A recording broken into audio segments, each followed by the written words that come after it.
ఓం శ్రీ మాత్రే నమః. ఇప్పుడు తెలియజేసే అంశం మకర రాశి వారికి యథార్థంగా ఈ మాసం మొత్తం కూడా అలాగే ఈ సంవత్సరం మొత్తం కూడా కలిసి వచ్చే అవకాశం ఎక్కువగా ఉంటుంది.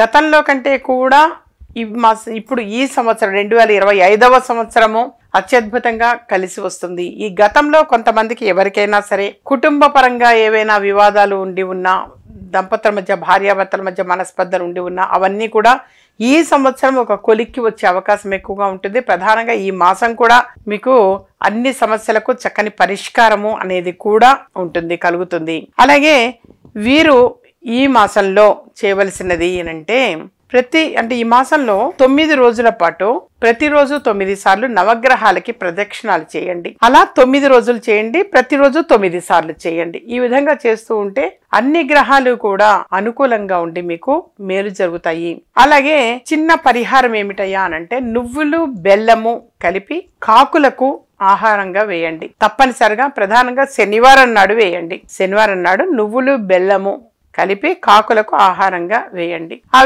వేసేటప్పుడు ఓం శం శనేశ్వరాయ నమః అనుకొని పెట్టండి. ఓం శం శనేశ్వరాయ నమః అనుకొని నువ్వులు బెల్లము కలిపి మీరు అక్కడ గోడ మీదనో లేదా కాకులు ఎక్కువగా ఏ ప్రదేశాలు ఉంటాయో అక్కడ కావచ్చు అలా పెట్టండి చాలు. అప్పుడు మీకు ఆరోగ్యపరంగా కావచ్చు, ఆర్థిక పరంగా కావచ్చు, కుటుంబ పరంగా కావచ్చు, బంధుమిత్రుల పరంగా కావచ్చు, అన్ని విధాలుగా కూడా కలిసి వచ్చే అవకాశం ఎక్కువగా ఉంటుంది. ప్రతిరోజు కూడా విష్ణాలయము ఒక దర్శనము అనేది చేసుకున్నట్టు ఈ మాసం మొత్తం కూడా అక్కడ వాళ్ళ అభిషేక తీర్థము అనేది ఇస్తారు. అది తప్పనిసరిగా తీర్థము స్వీకరించండి. మీరు ప్రతిరోజు అభిషేక తీర్థము తప్పనిసరిగా స్వీకరించండి. ఇందువలన మీకు ఆరోగ్యపరంగా, ఆర్థిక పరంగా, కుటుంబ పరంగా అద్భుతంగా కలిసి వస్తుంది.